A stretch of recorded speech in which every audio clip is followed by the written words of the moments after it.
කාලෝ අයං බදන්තා ධම්මස්සවන කාලෝ අයං බදන්තා ධම්මස්සවන කාලෝ අයං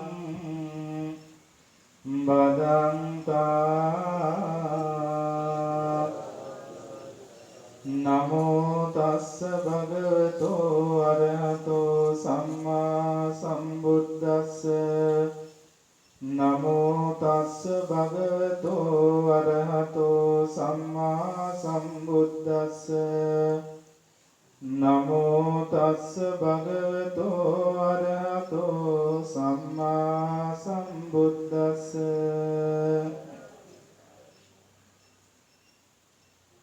න අන්තලිකේන සමුද්දමච්චේ න පබ්බතානං විහෙරං පවිස්ස න විජ්ජතිසෝ ජගදිප්පදේසෝ යත්තත්තිතෝ හෝති මුංචේ පාපකම්ම අති ගෞරවාර්ය ගුරුදේවෝත්තම නායක හිමිපාණන් වහන්සේ වර ප්‍රමුඛ වන්දනීය පූජනීය ගරුතර මහා සංඝරත්නයන් අවසරයි සභාපති මහත්මයා ඒ වගේම ඒ නිලධාරී මණ්ඩලයේ ඇතුළු උපාසක මෑණිවරුනි පියවරුනි අද මේ වපුර පසළොස්වක පොහොය දවසේ මේ උදෑසන පටන් මේ මොහොත දක්වා සීලමය ප්‍රතිපත්තියක පිහිටලා තමන් නොඑක් ආකාරයේ පින්කම් වල සිත යොමු කරගෙන පින් සිද්ධ කරගෙන ඉන්න මොහොතක තවත් ධර්ම දේශනාවකට ශ්‍රවණය කරලා පින් සිද්ධ කරගන්නටයි මේ බලාපොරොත්තු හැටියට පවතී. විහාරස්ථානයට ගිහිල්ලා සභාපති මහත්මයා ඇතුළු වේදායක සභාවේ ඇත්තෝ ආරාධනා කරන්නට යෙදුණා ධර්ම දේශනාවක් දේශනා කරවා ගන්නට ඕනේ කියලා. ඒ ආරාධනාව බාහිර අරගෙනයි මේ ධර්ම දේශනාව දේශනා කරන්නට බලාපොරොත්තු වෙන්නේ. අපි දන්න බෞද්ධයෝ හැටියට අපේ ජීවිතයන් තුළ නොඑක් ආකාරයේ ක්‍රියාවල යෙදෙනවා. අපි බෞද්ධයෝ හැටියට අපට ඉතාමත් වැදගත් වෙන දවසක් තමයි මේ පුර පසළොස්වක පොහොය දවස. ඉතින් අපේ පුරුදු පුහුණු වෙලා තියෙනවා. අපේ සෑම කෙනෙක්ගේම අපට අරමුණක් තියෙනවා. මොකද ඒ අරමුණ මේ සංසාර කෙලවර කරගන්නේ. අපි සංසාරේ කෙලවර කරගන්න බෞද්ධයෝ හැටියට අපේ මේ පුරුදු පුහුණු වෙලා තිබෙනවා. සෑම පුර පසළොස්වක පොහොය දවසකම සීලමය ප්‍රතිපත්තියේ පිහිටලා පාරමී පුරන්නට අපි පුරුදු පුහුණු වෙලා තිබෙනවා.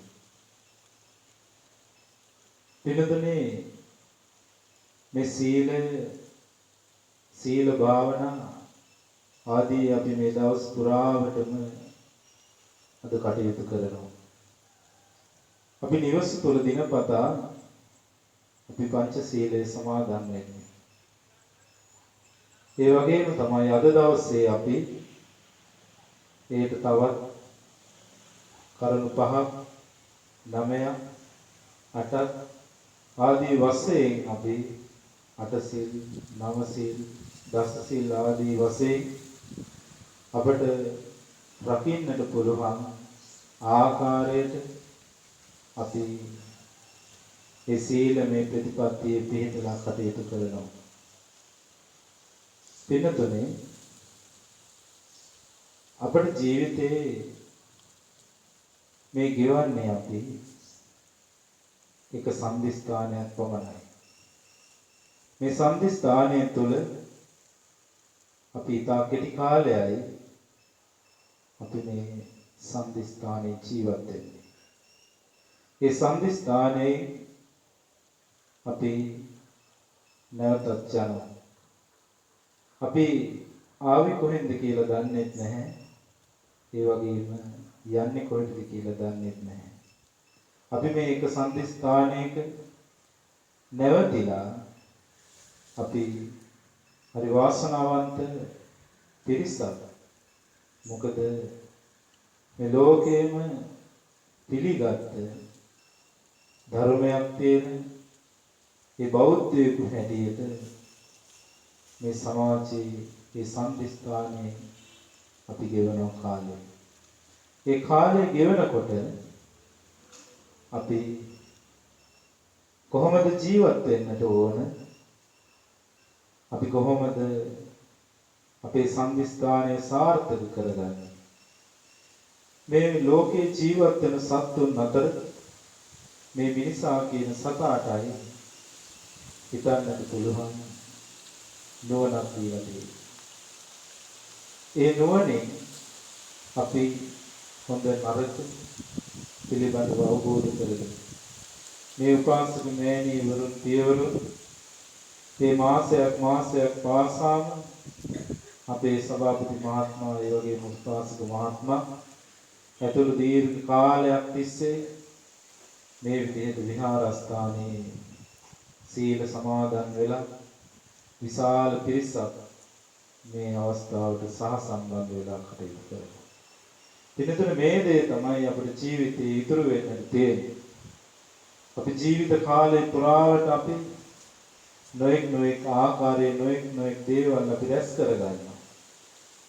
ඔය රැස් කරගන්න දේවල් අපට මොන මොහොතේ මොන අවස්ථාවේ විනාශ වේවි කියලා කියන්නට බෑ. ඒ පිළිබඳව අවබෝධයක් තියෙන බෞද්ධයෝ හැටියට මේ ඇත්තෝ කටයුතු කරනවා අපේ සාංශාරික ගමන කෙලවර කරගන්නට මේ වගේ කුසල ශක්තියන් වල හිත යොමු කරගෙන කටයුතු කරනවා. එහෙමනම් පින්තුනේ මා ඉහතින් ගාථා රත්නය දේශනා කරන්නට යෙදුණා. න අන්තරිකේන සමුද්ද මච්චේ න පබ්බධානං විහරං භවිස්ස න විච්ඡති සෝ ජගති උපදේශෝ යත්තත්තිතෝ හෝති මුච්චේ ඒකාපකම්ම. පින්තුනේ මේ ගාථාවේ අදහස හැටියට අප ගෞතම බුදුරජාණන් වහන්සේ පෙන්වලා දුන්නා. අපි යම්කිසි අකුසල කර්මයක් කරලා අපි සංකේලා ඉඳ උත්සාහ කරනවා ආකාශය තුල. ඒ වගේම මේ මහා සාගරයේ මැද ඒ වගේම මහා මේරු පර්වතයේ ඇත අපි හැංගිලා ඉඳ උත්සාහ කරනවා. හැබැයි අපි ඒ කරපු අකුසල කර්මයෙන් මිදෙන්නට බැහැ කියන එකයි මේ ගාථාවේ අදහස හැටියට ලෝතර බුදුරජාණන් වහන්සේ දේශනා කළේ. පින්නතන මේ අදහස දිහා බලවන් පස්සේ අපට අවබෝධ කරගන්න පුළුවන් බෞද්ධයෝ හැටියට අපට හිතන්න පුළුවන් මිනිස්සු හැටියට අපට අවබෝධ කරගන්න තියෙන්නේ මොකක්ද? ඒ අමා මෑණියන් වහන්සේ විසින් දේශනා කළා අපි යම්කිසි අකුසල කර්මයක් කරනවා පංචශීලයේ අපි ආරක්ෂා කරන්නේ නැතුව අපි අකුසල කර්මයක් කරනවා. ඒ අකුසල කර්මයට යම්කිසි කෙනෙක් කල්පනා කරනවා මං අකුසල කර්මයක් කළා. ඒක අවබෝධ වෙනවා මට ඒක විපාක දෙනවා මොන අවස්ථාවක හරි. අවබෝධ වෙලා සැඟෙන්න උත්සාහ කරනවා ආකාශය තුල. එයාගේ පව්කමින් වැළකෙන්න ආකාශයේ හැංගිලා ඉන්න උත්සාහ කරනවා. හැබැයි ඒක කරන්න පුළුවන් දෙයක් නෙමෙයි. ආකාශයේ හැංගිලා ඉන්න උත්සාහ කරත් ඒ අන්තිසිය අකුසල කර්මයක් කරලා තියෙනවද? ඒ විපාකය අනිවාර්යයෙන්ම විඳින්නට වෙනවා. ඒ වගේම තමයි මේ විදිහට යම්කිසි අකුසල කර්මයක් කරලා ඒ පුච්චලයා මහා සාගරයේ මැද්දේ ඉන්නවා. මං කරපු අකුසල කර්මයෙන් මට මිදෙන්න පුළුවන්. මම මේ සාගරයේ මැද්දේ කිසිම කෙනෙකුට මට හානියක් කරන්නට බෑ. කිසිම කෙනෙකුට මට කරදර කරන්නට බෑ. ඔබ අකුසල කර්මයක් කරානේ ඒකට උඹට විපාකය මෙන්න කියලා යම්කිසි කෙනෙකුට කරන්න බෑ. මහා සාගරයේ මැද්දේ හැංගිලා ඉන්නේ. හැබැයි එහෙම බැහැ කියලා හිතුවට ඒ අකුසල කර්මයට සාගරයේ මැද්දේ හැංගිලා හිටියා. ඒ අකුසල කර්මයට විපාක හම්බෙනවා. ඒ වගේම තමයි අකුසල කර්මයක් කරලා මහා මේරු පර්වතයේ යට හැංගිලා උත්සාහ කරනවා. ඒනොත් අපට ප්‍රතිඵලයක් ගන්න බැහැ. ඒ විපාකේ හම්බෙනවාමයි. පින්නදී ලෝතර බුදුරජාණන් වහන්සේ මේ ගාථා රත්නය දේශනා කළා. එක්තරා භික්ෂුන් වහන්සේලා පිරිසකටයි මේ ගාථා රත්නය දේශනා කළේ. උන්වහන්සේ නිදාන කතාව හැටියට පෙන්වලා දුන්නා. භික්ෂුන් වහන්සේලා 6 නමක් ලෝතර බුදු පියාණන් වහන්සේගෙන් කමඨහන් ලබා ගන්නවා. මොකටද? යම්කිසි මාර්ග ඵලයක් ලබා ගැනීමේ අරමුණෙන්. ඔහොම අරමුණෙන් කමඨහන් ලබාගෙන උන්වහන්සේලා 6 නම වඩිනවා වනාන්තරයක් හොයාගෙන. ඔය වනාන්තරයක් හොයාගෙන යන අතරතුරේදී පින්නතුනේ එක්තරා ගමක් මැද්දෙන් උන්වහන්සේලාට ගමන් කරන්න සිද්ධ වෙනවා. ඔය ගමන් කරනකොට මේ ගමේ වැසියෝ දකිනවා අනේ හාමුදුරුවෝ වහන්සේලා ටිකක් වඩිනවා. අපිට උනත් හිතට දැනෙනවනේ. හාමුදුරුවෝ වහන්සේලා ටිකක් වඩිනකොට අපිට උනත් හිතට ආසාවක් එනවා. පාරට ගිහිල්ලා අපි වඳිනවා. නේද? ඒ වගේ අපි වතාවත් වල උන්වහන්සේලා දැක්කම අපි කරනවා. ඒ විදිහේ එදා ඒ ගම් වාසීන්ට හරි හිතට සතුටක් දැනුණා. අපේ ගම මැද්දෙන් හාමුදුරුවෝ වහන්සේලා ටිකක් වඩිනවා. මුන්වහන්සේලාට අපි දාන ටිකක් දෙන්න ඕනේ. ගමේ කීප දෙනෙක් කතා කළා. කතා කරගෙන අද මුන්වහන්සේලාට අපි දාන දෙන්න දාන පිළියෙල කරමු. මුන්වහන්සේලාට ආරාධනා කරලා බලමු කියලා මුන්වහන්සේලාට ආරාධනා කරනවා. ස්වාමීනි, අපි නුඹවහන්සේලාට දාන පිළිගන්නන්නටයි බලාපොරොත්තු. අපේ ආරාධනාව බාර ගන්නවා. ඊට පස්සේ භික්ෂුන් වහන්සේලා ඒ ආරාධනාව බාරගත්තා. ආරාධනාව බාර අරගෙන එක ගෙදරකට මුන්වහන්සේලා වඩම්මවාගෙන ගිහිල්ලා ඒ වඩා හදවලා දැන් අර ගමේ ඇත්ත මොකද කරන්නේ? මේ හාමුදුරුවන්ට දානේ හදිනවා. ඔය දානේ හද ඉන්නකොට එළියේ තිබුණු ලිපකින් ගිනි ජාලාවක් උඩට ගිහිල්ලා ආකාශයේ පියාසර කරමින් හිටපු කුරුල්ලෙක් පිච්චිලා බිමට වැටෙනවා. ජීවිතේ කවදාවත් දැකලා නැති අවස්ථාවක් මේ ගමේ ඇත්තොන්ට මහා පෙරලිකාවක්. අපට උනත් අරම පුදුම දෙයක් දකින්නකොට ඒ වගේ සිදුවීමක් වෙනකොට අපේ හිතට බයක් දැනෙනවා. මේ ගමට උවදුරක් වෙන්න දෙයක්. ඒ වගේම අපට නපුරක්ද මේ? නැත්තම් මේක හොඳ දෙයක් කියලා හිතනවා. ඊට පස්සේ ගමේ ඇත්ත කතා බහ කරනවා. කතා බහ කරලා කිසිම කෙනෙකුට මේ පිළිතුරක් දී ගන්න බැරි වෙනවා. ඊට පස්සේ රහාමුදුරුවෝ වහන්සේලා ගාවට යනවා. ගිහිල්ලා අහන ස්වාමීනි අපිට මෙන්න මේ වගේ සිදුවීමක් වුණා. අපි මේ නුඹ වහන්සේලාට බොහොම ශ්‍රද්ධාවෙන් අපි මේ දාන ටික පිළිගන්නවා. ඒ නිසා මේ වගේ ලිපෙන් ගිනි ජාලාවක් ගිහිල්ලා කුරුල්ලෙක් ඉච්චිලා බිමට වැටෙනවා. ඒ වෙනකොට මුන් වහන්සේලාට අතීතයේ පිළිබඳව කියන්නට තරම් ශක්තියක් මුන් වහන්සේලා ලබාගෙන තියෙනවා. කමඨහන් අරගෙන යන ගමන මුන් වහන්සේලා තාම මාර්ගඵලයක් ලබා ගන්නවා. ඒ නිසා උන්වහන්සේලාට ඒ පිළිතුරු දෙන්නට අපහසු වෙනවා. ඊට පස්සේ කියනවා පින්නතුනි මේකට හොඳම පිළිතුරක් අපිට ගන්න පුළුවන් අපේ ලෝතර බුදුරජාණන් වහන්සේ හම්බෙන්නට යමු. කියලා අර ගමේ ඇත්ත කීප දෙනෙකුයි අර හාමුදුරුවෝ වහන්සේලා 6 බුදුහාමුදුරුවෝ හම්බෙන්න යනවා. බුදුහාමුදුරුවෝ හම්බෙන්න යන අතරතුරේදී මහා සාගරයේ මැදින් ගමන් කරන්න උන්වහන්සේලාට සිද්ධ වෙනවා.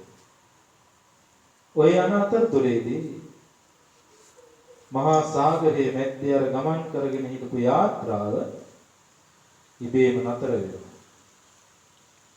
ඉබේම නතර වෙලා කාර්මිකයෝ ගෙනල්ලා උත්සාහ කරනවා. හිතා දියුණු නුවණක් තියෙන කාර්මිකයෝ ගෙනල්ලා උත්සාහ කරනවා මේ යාත්‍රාව නැවත පණ ගන්නන්නට. කිසිම කෙනෙකුට මේ යාත්‍රාව පණ ගන්නන්නට බැරි වුණා. ඊට පස්සේ එතන ඉඳලා නුවණැති පුච්චලෙක් කියනවා මේ යාත්‍රාව තුල එක්තරා පෞකාරයක් ඉන්නවා. ඒ පෞකාරිය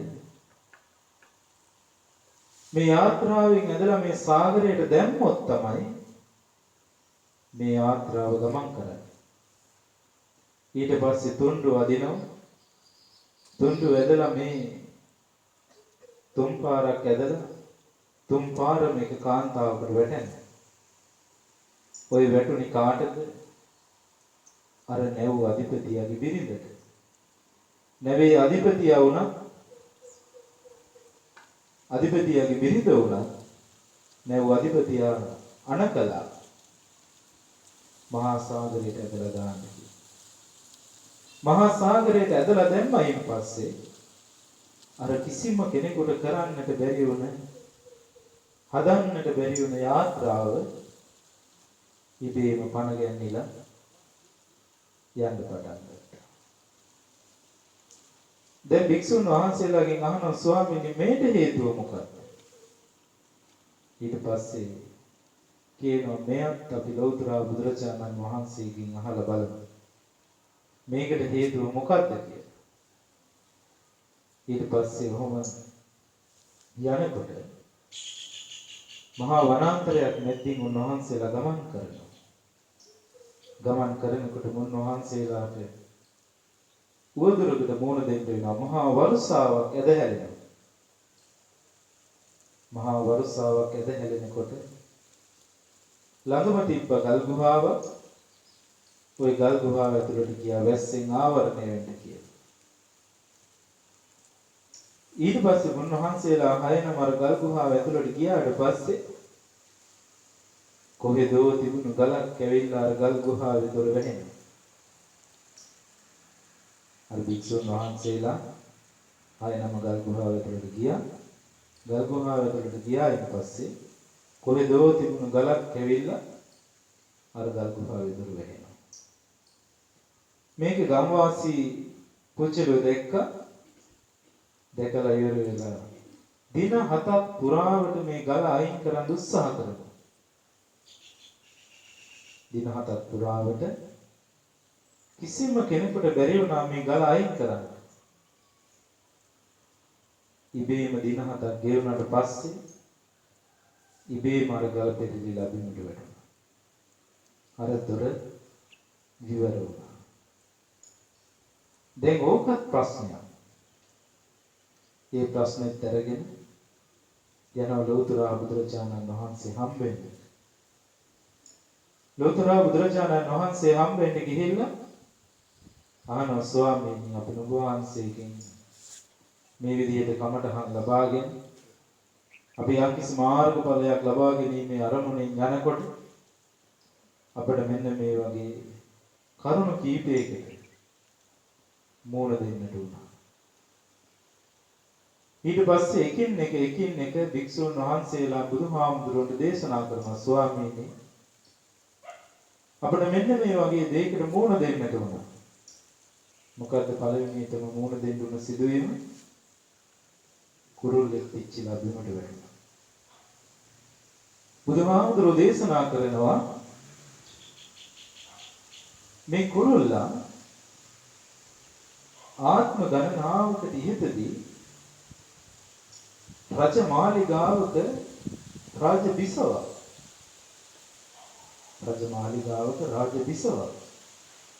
මේ රජමාලිගාව තුල ජීවත් වෙනවා එක්තරා කාන්තාවක් රූප සෝභාවයෙන් පිරිච්ච කාන්තාව.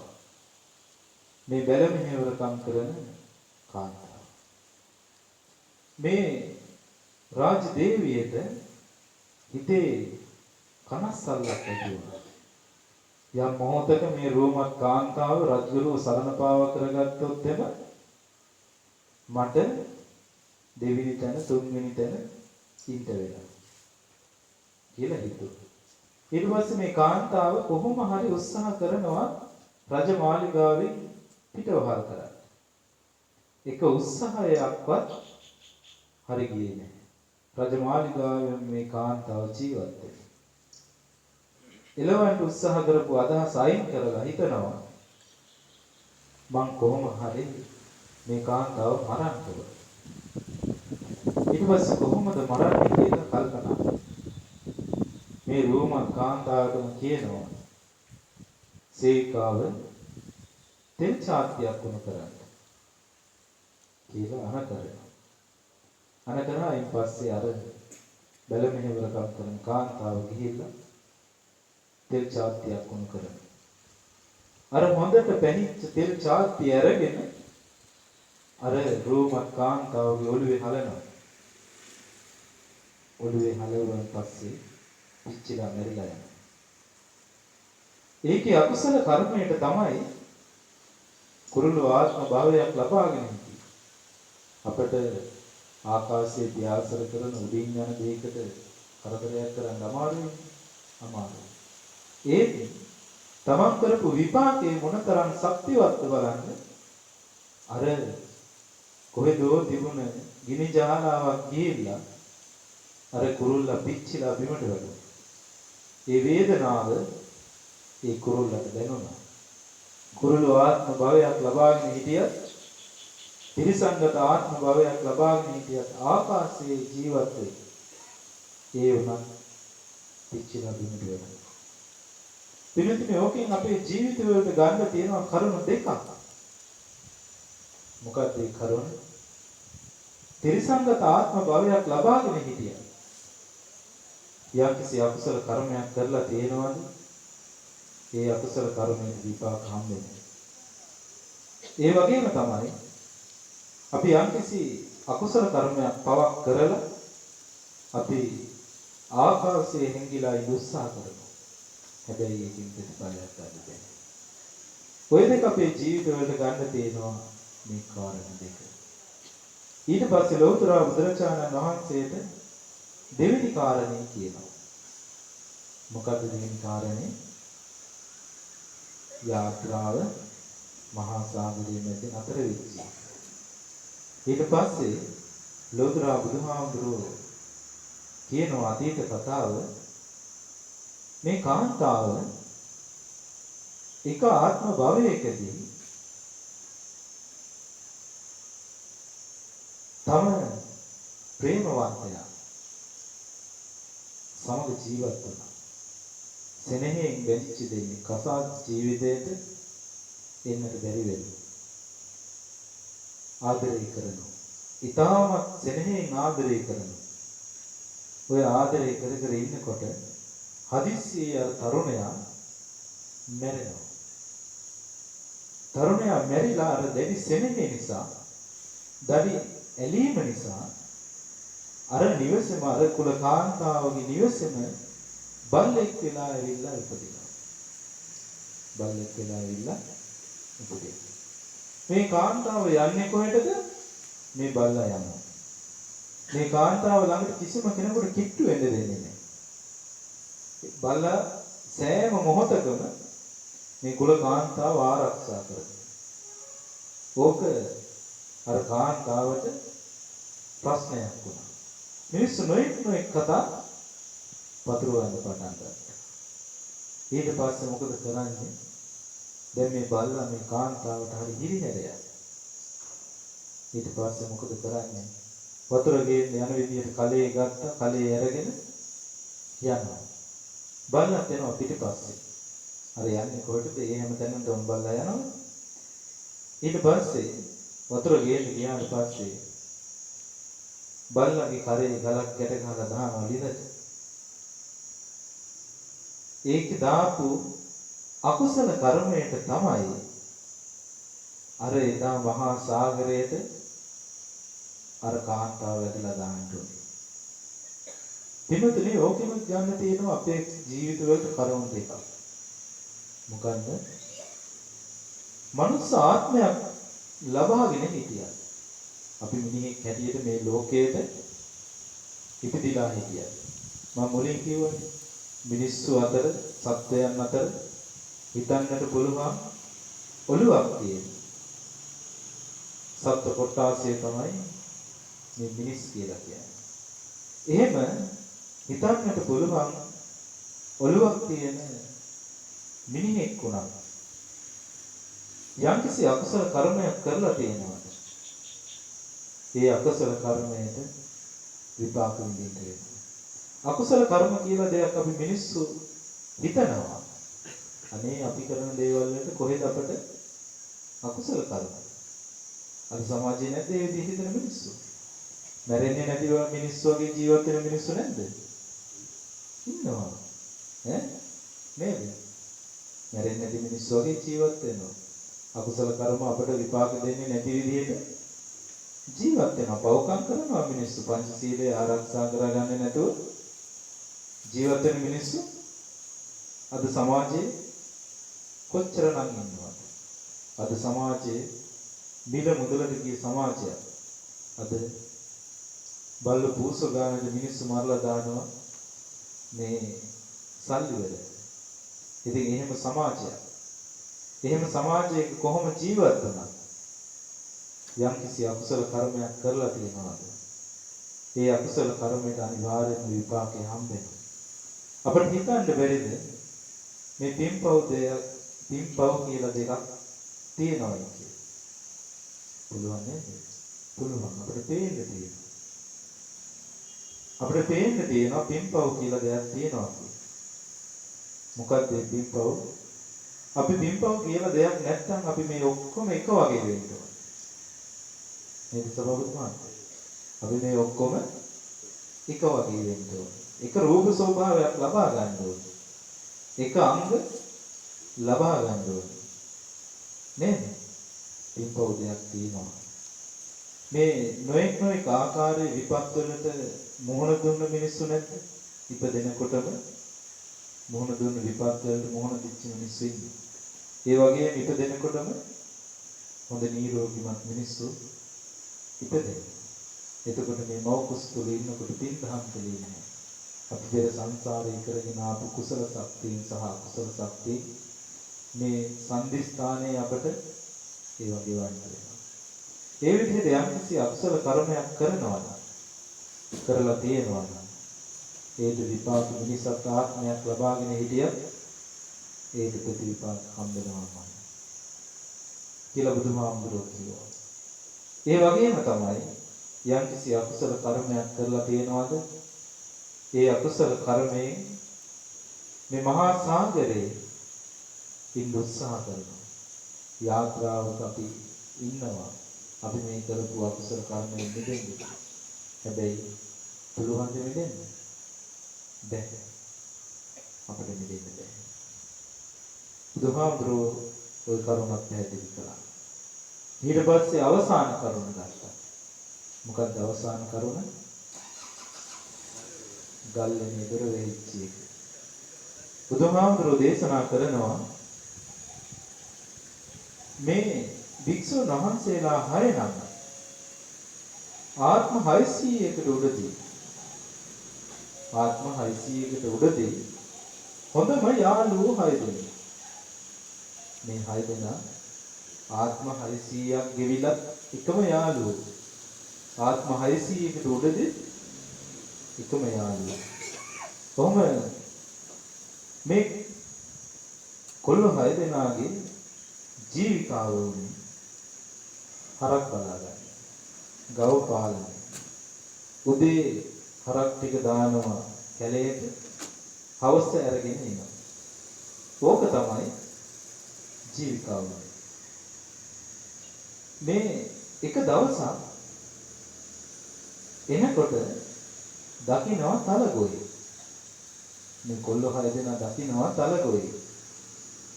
ওই තලගොයා මරන්න ඕනයි කියලා පස්සෙන් ඉලවනවා. ඊට පස්සේ අඳුර වැටිගෙන ඉද්දි මේ හරක් කරගෙන නේද? අවස්සනකට හරක් කරගෙන ඉන්නේ. කොහොම හරි මේ කොල්ල 6 දෙනාට මේ තලගොයා අල්ලගන්න බැරි වෙනවා. තලගොයා මොකද කරන්නේ? හොඹහකට රිංගනවා. ඔය හොඹහට රිංගුවාට පස්සේ දැන් මේ හොඹහ බිඳලා තලගොයා එළියට ගන්න වෙලාවක් නැහැ.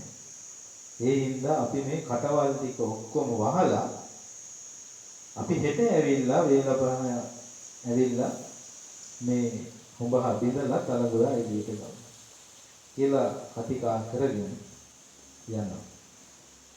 ගිහිල්ලා අනිත් පහවදා එනවා මේ තලගොයා ගන්න අමතක වෙනවා. ඔය විදිහට දින 7ක් තිස්සේ මේ තලගොයා අර ගල් අර හොඹහේ निराहारව ජීවත් වෙනවා. ඊට පස්සේ ඒ 7 දවසකින් එතනින් කොහොම හරි යනවා. එතකොට දකින්නවා අනේ අපි එදා වහපු මේ ගල් ගුහා මේ හොඹහනේ. ඊට පස්සේ ගොල්ලෝ ටික මොකද කරන්නේ? අර ගල් අර මේ හොඹහේ කවුරු ටික විවර කරනවා. විවර කරනකොට අර තලගොයා ඇදෙන්න පටන් ගත්ත නිරාහාරව ඉඳලා යන්නවත් කනක් නැතිව උඩට ඇදෙනවා දැක්ක. ඊට පස්සේ කොල්ලෝ ටික මොකද කරන්නේ? අනේ මේ සතා නිරාහාරව ඉඳලා අපි මේක මරන්නේ කොහොමද? මෝ අපි කැලේට නිදහස් කරමු කියන කල්පනා කරා. කතිකා කරා. එදා ඒ තලගොයාට අබේ දාණය දුන්නා. බුදුහාමුදුරුවෝ කිව්වා ඒකේ අකුසල කර්මයට තමයි ආත්ම 600ක් කියන්නේ. ආත්ම 600ක් කිය එදා ඒ දින 7ක් තිස්සේ අර භික්ෂුන් වහන්සේලා නමක් වෙලා හිටිය ප්‍රවිද්ද ලබාගෙන හිටිය ඒ අකුසල කර්මයේ දින 7ක් පුරාවට අර ගල් ගුහාව තුළ නිරාහාරව ඉන්නවා. පිළිතුරේ ඕකනොත් අපිට ගන්න තියෙනවා කරුණු දෙකක්. මොකක්ද මේ කරුණු දෙක? පැවිදි ආත්ම භවයක් ලබාගෙන හිටිය. අපි යම්කිසි අකුසල කර්මයක් කරලා තියෙනවා නම් ඒකෙන් විපාක විඳින්න සිද්ධ වෙනවා. බුදුහාමුදුරුවෝ දින්නේ නේද? උන්වහන්සේ කරපු අකුසල කර්ම දෙකකට විඳින්න උනා. නේද? ඒ වගේ පැවිදි ආත්ම භාවයක් ලබාගෙන හිටිය අපිට විපාක හම්බ වෙනවා. ඒ වගේම තමයි අපි යම්කිසි අකුසල කර්මයක් කරලා මහා මේරු පර්වතයට සැඟිලා ඉන්න උත්සාහ කරනවා. ඔය උත්සාහ කළත් එයින් අපිට ප්‍රතිඵලයක් නෙලා ගන්න පුළුවන්. බැහැ. ඒක අපි අනිවාර්යයෙන්ම ගොදුරු වෙනවා මොන යම් දෙයකින් හෝ අපිට ඒකට ගොදුරු වෙන්න වෙනවා. වෙනතුනේ අපේ ජීවිතවලට කරුණු 6ක් ඇතුළත් කරගන්න පුළුවන්. මොනවද කරුණු 6? කරුණු 6ක් කිව්වා නේද? අපේ ජීවිතවලට ඇතුළත් කරගන්න පුළුවන් කරුණු 6ක් කිව්වා. ওই කරුණු 6 අපේ ජීවිතවලට බුදුහාමුදුරුවෝ පෙන්නලා දුන්නා. එතකොට අපේ සමාජය තුළ අපි ජීවත් වෙන්න ඕන කොහොමද? අපි මැරෙන්නේ නැති මිනිස්සු හැටියට, ඒ වගේම පින්පව් කියලා දෙයක් නැති මිනිස්සු හැටියට ජීවත් වෙන්නද නැත්නම් ඒවා පිළිබඳව අවබෝධයකින් ජීවත් වෙන්නද කියන එක අපට අවබෝධ කරගන්න පුළුවන්. අපිට යම්කිසි අකුසල කර්මයක් කරලා කිසිම අවස්ථාවකින් කිසිම පැත්තකින් අපට නිදහසක් ලබන්නට බැහැ. ඕක තමයි දෙන්නතුනේ අපේ ජීවිතවල එකතු කරගන්නට පුළුවන් කරුණ ලෝතර බුදුරජාණන් වහන්සේ පෙන්නලා දුන්නා. ඒ වගේම මම දේශනා කරන්නට බලාපොරොත්තු වුණා ලෝතර බුදුරජාණන් වහන්සේ මේ මව්පියන් පිළිබඳව කොහොමද දේශනා කරලා තියෙන්නේ කියන්නේ. මොකද ඒක කියන්න මම අදහස් කළේ ඇත්තටම මේ ඇත්තෝ අපි මව්පියෝ හැටියටයි අපි හඳුන්වන්නේ නේද? අපි කොයිදෝ ඉඳන් ඇවිල්ලා අපේ මව්පියෝ හැටියට මේ හැම ඇත්තම අපි එක දරුවෝ හැටියට දෙමව්පියෝ හැටියට අපි හඳුන්වන නිසා මේ දරුවෝ දෙමව්පියන්ට කොහොමද අප උපස්ථාන කරන්නට ඕන කියන කාරණේ ලෝතර බුදුරජාණන් වහන්සේ මේ දෙමව්පියගේ පෙන්නලා දුන්නේ කොහොමද? ලෝතර බුදුරජාණන් වහන්සේ දේශනා කළා ධක්මාති මාතා පිතරෝ පුප්පාචරියාච උච්චතේ ආහුනේයාච පුත්තහනම් ප්‍රචායන කම්පතා කියලා ලෝතර බුදුරජාණන් වහන්සේ දෙමව්පියෝ හැදින්නේ. මේ ගාථාවෙන් දෙමව්පියන්ට කියන නම් හතරකුයි දේශනා කරන්නට තියෙනවා. මුලින්ම කිව්වනේ අම්මටයි අප්පච්චිටයි කියන නමක් තමයි බ්‍රහ්මයා කියලා කියන්නේ. එයි මේ අම්මටයි අප්පච්චිටයි බ්‍රහ්මයා කියලා කියන්නේ. මොකටද? බ්‍රහ්මයා ගාව තියෙන කරුණු හතරක් මේ දෙමව්පියෝ ගාව තියෙනවා. මොනවද මේ කරුණු හතර? සතර බ්‍රහ්ම විහරණ. කාගේ ගාවද සතර බ්‍රහ්ම විහරණ තියෙන්නේ? මහා බ්‍රහ්මයා ගාව. ඔය මහා බ්‍රහ්මයා ගාව තියෙන සතර බ්‍රහ්ම විහරණ මේ අම්මා කෙනෙකුගේ අප්පච්චි කෙනෙකුගේ හිතේ තියෙනවා. මේ සතර බ්‍රහ්ම විහරණ අම්මා කෙනෙකුගේ අප්පච්චි කෙනෙකුගේ හිතේ උපදින ආකාරය දන්නවද?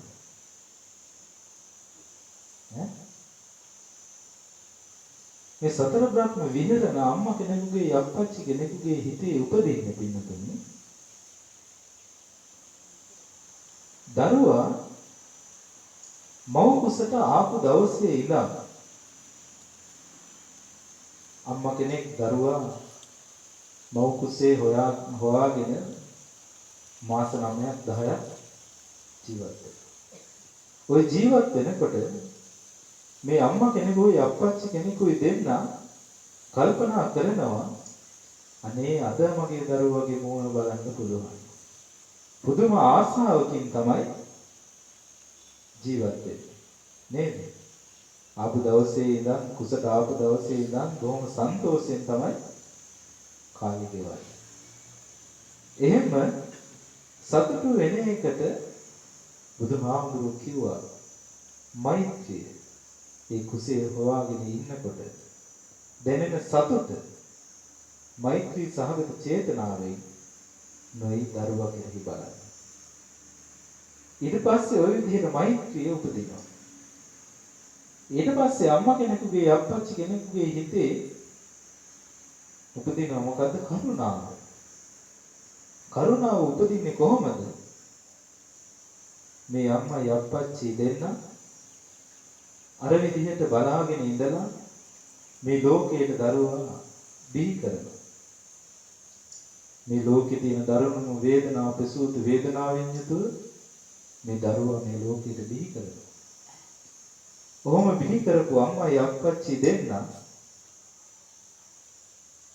මේ දරුවා මැසි මදුරුවන්ගෙන් පීඩා විඳිනකොට, ඒ වගේම සෙන් සොටු ආදීන් පීඩා විඳිනකොට, නොඑක් ආකාරයේ රෝග පීඩා වලට ලක් වෙනකොට, අර කුඩා දරුවා ඒ වගේ රෝග පීඩා ඇති වෙනකොට බලන්න අම්මා කෙනෙකුයි අප්පච්චි කෙනෙකුයි කිසිම අවස්ථාවක බලන්නේ නැතුව ඉන්නවද?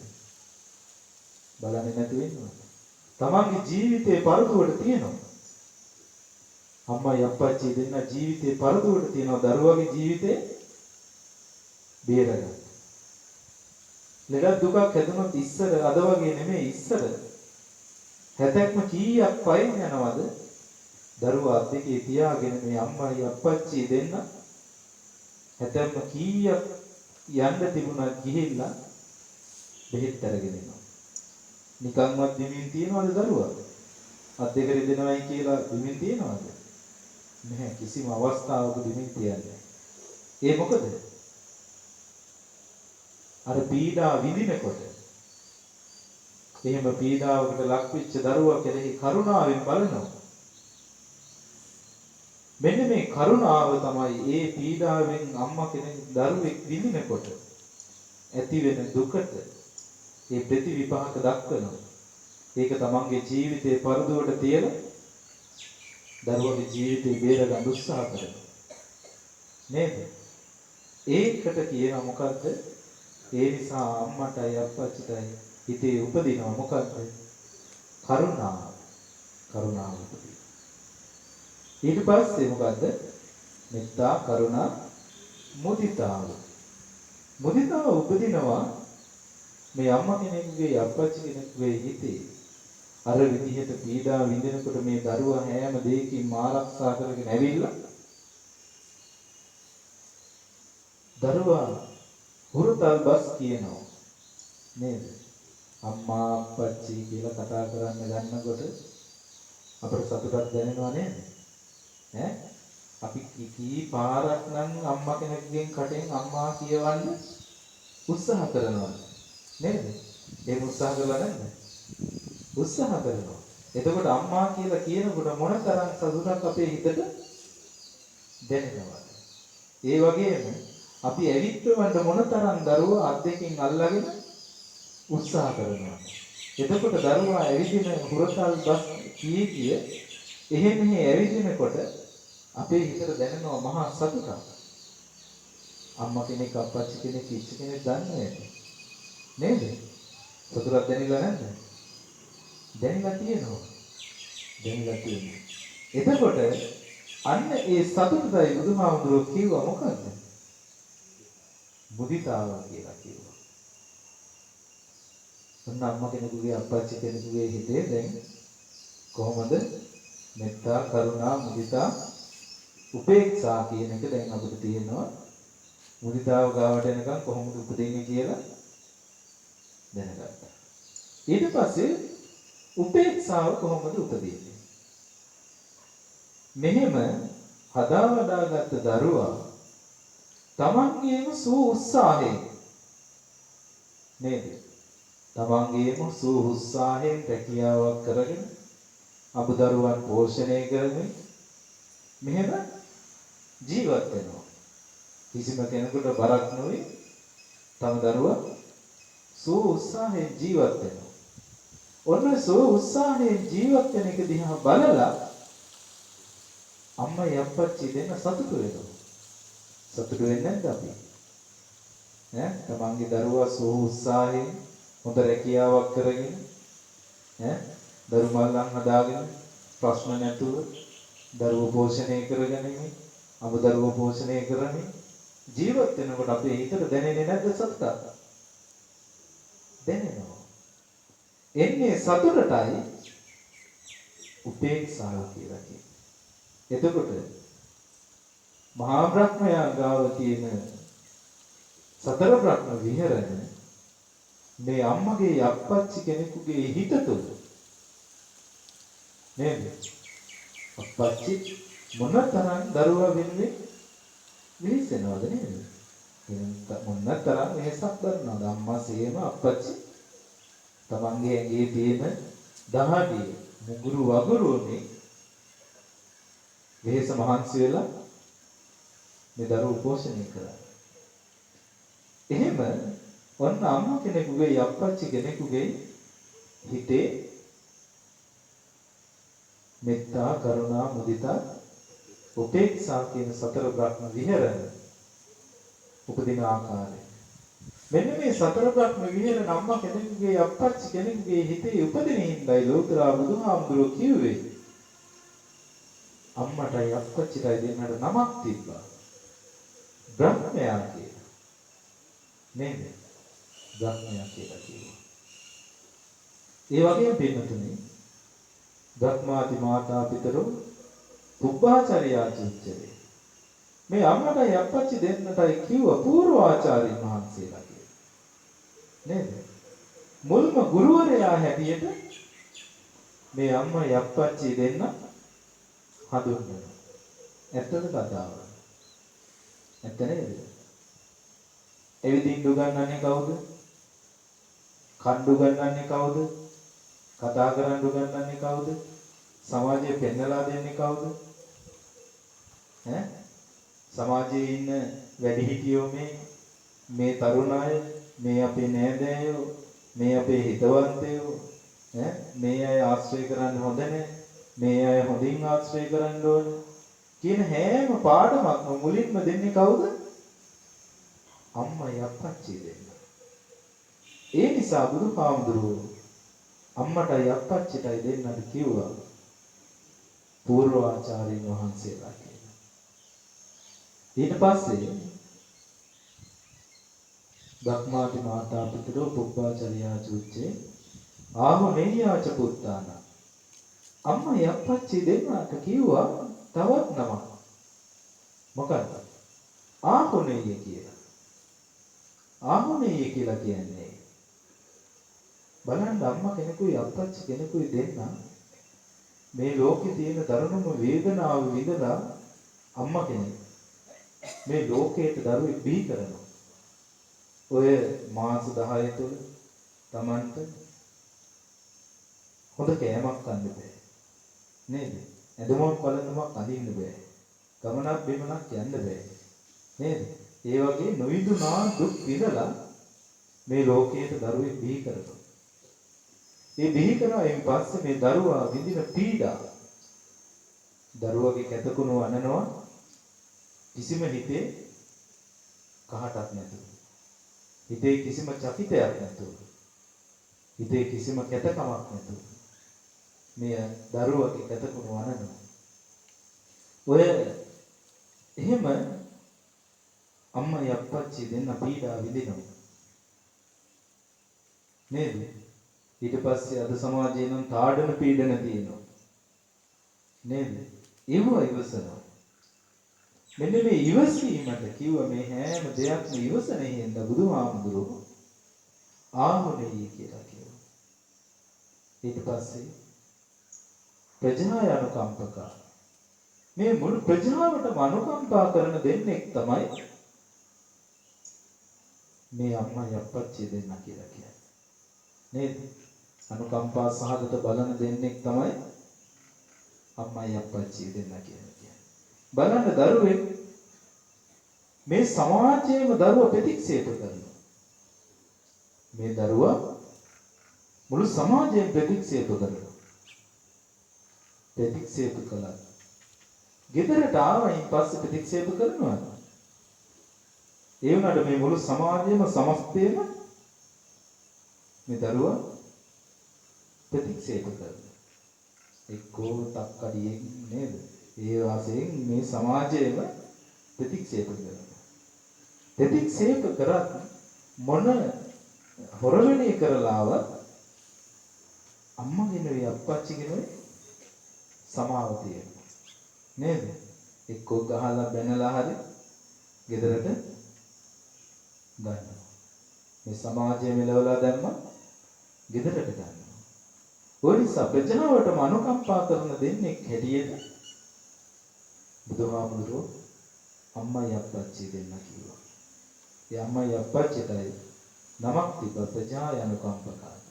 එතකොට අම්මටයි අප්පච්චිටයි කියන නම් හතරක් බුදුහාමුදුරුවෝ ওই ගාථාවේ දේශනා කරන්නට යෙදුනේ නේද? ධර්මයා කියලා කිව්වොත් ඊට පස්සේ පූර්වාචාර්යයන් වහන්සේලා කිව්වොත් ආහුණීය කියලා කිව්වොත් ප්‍රජායානුකම්පකා කියලා කිව්වා. මෙහෙම ජීවත් වෙන අම්මා කෙනෙකුටයි අප්පච්චි කෙනෙකුටයි අපි ණයයි. නේද? අපි ණයයි. මේ විදිහට නොයදුනවා දුක් විඳලා අපි හදපු අම්මටයි අප්පච්චිට අපි ණයයි. ඒ ණයෙන් අපි කොහොමද නිදහස් වෙන්නේ? බුදුහාමුදුරුවෝ පෙන්වනවා. මෙන්න මේ විදිහටයි මේ ණයෙන් නිදහස් වෙන්න පුළුවන්. බුදුහාමුදුරුවෝ කියනවා අම්මයි අප්පච්චි දෙන්න උරහිස් දෙකේ තියාගෙන අවුරුදු 100ක් පෝෂණය කරනවා. සෑම දෙයකින්ම පෝෂණය කරනවා. කොහොම පෝෂණය කළත් අම්මගෙන් දීපු එක තීරක ණය ගෙවල ඉවර කරන්න බෑ. ඒ වගේම තාත්තගෙන් වෙඩිච්ච එක දහඩිය බින්දුවක ණය ගෙවල ඉවර කරන්න බෑ. එතකොට අපි මොන තරම් ණයකාරයෝද නේද? අම්මටයි අප්පච්චිටයි දෙන්නට මොන තරම් ණයකාරයෝද නේද? එතකොට කොහොමද මේ ණය නිදහස් වෙන්නේ? බුදුහාමුදුරුවෝ කිව්වා අශ්‍රද්ධාවන්ත අම්මා කෙනෙකුයි අප්පච්චි කෙනෙකුයි ඉන්නවනම් ශ්‍රද්ධාවක් නැති අම්මා කෙනෙකුයි අප්පච්චි කෙනෙකුයි ඉන්නවනම් ශ්‍රද්ධාවන්තයෝ බවට පත් කරනවා නම් ශ්‍රද්ධාවකින් කටයුතු කරන්නේ නැති අම්මා කෙනෙකුයි අප්පච්චි කෙනෙකුයි ඉන්නවනම් ඒ දෙන ශ්‍රද්ධාවන්තයෝ බවට පත් කරනවා නම් අන්නේ ණයෙන් අපිට නිදහස් වෙන්න පුළුවන් කියලා. ඒ වගේම දුස්සීල අම්මා කෙනෙකුයි අප්පච්චි කෙනෙකුයි ඉන්නවනම් පංචශීලය ආරක්ෂා කරන්නේ නැති අම්මා කෙනෙකුයි අප්පච්චි කෙනෙකුයි ඉන්නවනම් ඒ දෙන්න සීලවන්තයෝ බවට පත් කරනවා නම් අන්න අපිට ඒ ණයෙන් නිදහස් වෙන්න පුළුවන්. ඒ වගේම මසුරුකමෙන් ජීවත් වෙන අම්මා කෙනෙකුයි අප්පච්චි කෙනෙකුයි ඉන්නවනම් ඒ දෙන්න අපි ත්‍යාගවන්තයෝ බවට පත් කරනවා නම් පරිත්‍යාගශීලී පුච්චලේ බවට අපි පත් කරනවා නම් ඒ දෙන්න අන්න අපිට ඒ ණයෙන් නිදහස් වෙන්න පුළුවන්. ඒ වගේම මෝඩ අම්මා කෙනෙකුයි අප්පච්චි කෙනෙකුයි ඉන්නවනම් ඒ දෙන්න ප්‍රඥාවන්තයෝ බවට පත් කරන්නට පුළුවන් නම් අපිට ණයෙන් නිදහස් වෙන්න පුළුවන් කියලා උත්තරා බුදුරජාණන් වහන්සේ. නේද? එහෙමයි අපිට ණයකින් නිදහස් වෙන්න පුළුවන් ආකාරය බුදුහාමුදුරුවෝ පෙන්වලා දුන්නේ. අතීතයේ දෙමව්පියන් සලකපු ආකාරය ගැන අපි කොහොමද කියන්න පොත්පත් වලින් තියෙනවනේ නේද? පැරණි ඇත්තෝ දැක්කට පස්සේ නේද? දැන් අද සමාජයේ මොනතරම් පිළිහිලා තියෙනවද කියන එක අපිට පේනවනේ. ඉස්සර අනාථ නිවාසය හැදුනේ කවුරුද?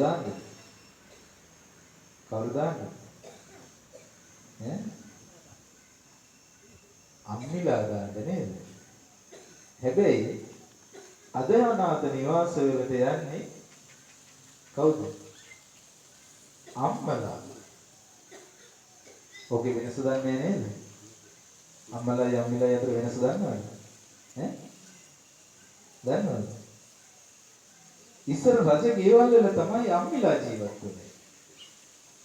රජ ගෙවල් වල බැලමෙහෙවරකම් කරපු දරුවෝ හදා වඩා ගත්ත රජමාලිගාවේ දරුවෝ හදා වඩා ගත්ත සේවිකාව. ප්‍රසාද නොද බඩින්නේ නැතුව අර රජමාලිගාව තුළ ජීවත් වෙන ගමන් දරුමල්ව හදාගෙන උස්මහත් කරගෙන ජීවත් වෙනවා. ওই ජීවත් වුණාට පස්සේ වයසට යනවා. ওই වයසට යනකොට රජමාලිගාවේ තියාගන්නවා. නෑ වයසට ගියාට පස්සේ බැල මෙහෙවරකම් කරන්න බැරි වෙනකොට රජමාලිගාවෙන් පිටුවහල් කරනවා. එන්නේ හදා වඩා ගන්න කෙනාට තමයි දරුවෙක් හදා වඩා ගන්න. ඒ කියන්නේ තමන්ගේ කුසෙන් බිහි කරලා හදා වඩා ගන්න කෙනා නෙමෙයි. අනුන්ගේ දරුවෙක් හදා වඩා ගන්න. කෙනාටයි කවුද? අම්මි කියලා කියන්නේ. ඒ වගේම තමයි අම්මා කියලා කියන්නේ තමන්ගේ දෙසූතු වේදනාවෙන් දරුවෙක් මේ ලෝකයට බිහි කරලා ඇතිදරි කරගන්න කෙනාටයි අම්මා කියලා කියන්නේ. බලන්න අද සමාජයේ ඔක්කොම යන්නේ අනාථ නිවාස වලට කවුද? අම්මලා.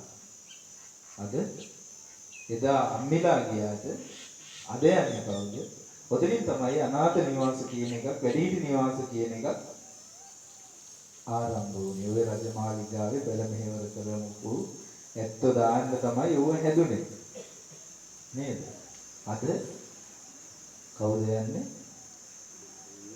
ඉන්න අම්මලා ටික අප්පච්චිලා ටික තමයි අද යන්නේ. ඒ තරමටම අපේ සමාජයේ පිරිහිලා. නේද? එක අම්මා කෙනෙක් වැඩිහිටි නිවාසයේ ඉඳගෙන හැමදාම අම්මට කන්න දෙන එක හැමදාම ගිහලා මල්ලකට දානවා. මල්ලකට දාලා තියාගෙන ඉන්නවලු අද මගේ පුතා එනවා. මේ පුතාට මම මේ එකතු කරපු ටික දෙනවා. පුතා එනකන් එකතු කරගෙන ඉන්න අර කෑම බීම දෙනේවා ඔක්කොම ටික එකතු කරගෙන ඉන්නවා. පුතා අද එයි කියලා අවුරුදු ගාණක් තිස්සේ බලාගෙන ඉන්නවා. අවුරුදු ගාණක් තිස්සේ එකව කරගෙන ඉන්නවා. බලන්න අම්මා කෙනෙකුගේ අප්පච්චි කෙනෙකුගේ සෙනෙහස මොනතරම්ද නේද? මොනතරම් සෙනෙහසක් අම්මා කෙනෙකුගේ අප්පච්චි කෙනෙකුගේ හිතක් තුළ තියෙන්නේ. එහෙම අම්මා කෙනෙකුගේ අප්පච්චි කෙනෙකුගේ මහ පාරට ඇදලා දාන සමාජයක් තියෙනවා. එතකොට අපි මොනතරම් එහෙම ඇදලා දානවා නම් මොනතරම් අපි නේද? ඉතින් හරි කියන්නේ නේද?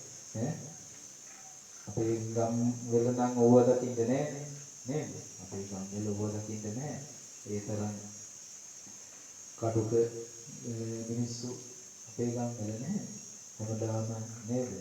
හැමදාම බණ දහම් අහන නැත්නම් මේ විදිහට පින්දහම් කරන මිනිස්සු දකින්න හරි අඩුයි නේද? ඒ වගේ දේවල් නෑ. ඒ වුණාට සමාජයේ අපි ගත්තට පස්සේ ඔය සමාජය තුළ ඔය විදිහට ජීවත් වෙන මිනිස්සු අපිට හැබැයි කවදාවත් මේ දුප්පත් අම්මා කෙනෙකුයි අප්පච්චි කෙනෙකුයි නම් යන්නේ නැහැ. යන්නේ කවුද? හොඳ පොහොසත් නේද? මිනිස්සුන්ගේ අම්මලා අප්පච්චිලා තමයි මේ වැඩි නිවාසවල අනාථ නිවාසවල ජීවත් වෙන්නේ. එහෙමනම් පින්නතුනි හෝරාවක් වුණ කාලය දීලා ගියා. වැඩිදුර ධර්ම දේශනා කරන්න බලාපොරොත්තු වෙන්නේ මොකද 3:00ක දායක සභාව තියෙනවා ඒ නිසා ධර්ම දේශනාව නතර කරන්නයි බලාපොරොත්තු අපේ ලොකු භාග්‍යයක් මොකද අපේ සභාපති මහත්මයා මේ උපාසකම්මලාට වචනයක් හරි කතා කරන්න නේද මග සලස්සලා දුන්න අපේ හියුමන් මහත්මයා තමයි ඔබට මූලිකම පුරෝගාමිකයා නේද? එතුමා කියලා මම පස්සට ඇදලා හිටියේ ඉතින් එතුමා ආරාධනා කරා සභාපති මහත්මයාට කියලා සභාපති මහත්මයා පන්සලට ගිහිල්ලා මේ හාමුදුරුවන්ගෙන් බණක් අහන්න ඕන කියලා මේ ආරාධනා කරන්න යෙදුණා. ඉතින් ඒ ආරාධනාව අහක දාන්න බෑ. මොකද මම වැඩිච්ච තැන ආයතනේ ඒකට උපාසක අම්මලා අපේ සිව්පසෙන් අප උපස්ථාන කරන අම්මලා ඉතින් අපි දැනගත්ත දෙයක් දැනගෙන තියෙන දෙයක් අම්මලාට බෙදා හරින එකයි අපේ යුතුයකම. ඉතින් මේ ආරාධනාව බාරගත්තා. මේ ආරාධනාවෙනුයි ධර්ම දේශනාව පැවැත්වුවේ. එහෙමනම් පින්නතුනි අපේ ජීවිතවලට මම හිතනවා වචනයක් හරි එකතු කරගන්නට ඇති. ඒකයි අපේ සාර්ථකත්වය කියන්නේ. ඉතින් එහෙමනම් මෙතුණ වෙලාවක් තිස්සේ ධර්ම දේශනා කරවගෙන ඒ වගේම ධර්ම ශ්‍රවණය කරලා මොකද කරන්නත් කොහොමද ඉන්නවත්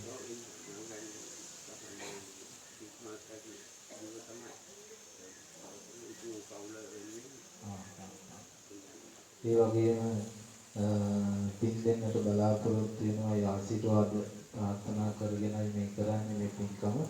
ඒ අද දායකත්වයේ බාර අරගෙන කටයුතු කරන්නට කීර්ති මහත්මයාගේ නිවසින් ගංගානි ඒකනායක ගංගානි උමයන්ගනි දීනී විසිනුයි මේ දායකත්වයේ බාර අරගෙන කටයුතු කරන්නේ. ලෝතර බුදුහාමුදුරුවෝ පෙන්ලා දුන්නා මේ ධර්ම දානයේ තියෙන වටිනාකම.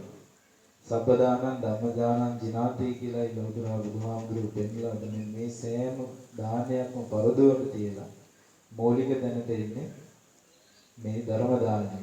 මොකද මේ සෑම දානයකට මෙහා කියලා කියන්නේ මේ ප්‍රඥාවයි ලබා ගන්න යන්නේ. නොදන්න දෙයක් අවබෝධ කරගන්න එකයි. අපි බුදුදහම දන්නවා නම් තව තවත් අපි වඩා වර්ධනය කරගන්නවා. ඒ වගේම ඒ නොදන්න කෙනෙක්ගේ අවිශ්වාසය විශ්වාසවන්තයෙක් බවට පත් කරනවා මේ ධර්ම දේශනාවත් තුළ.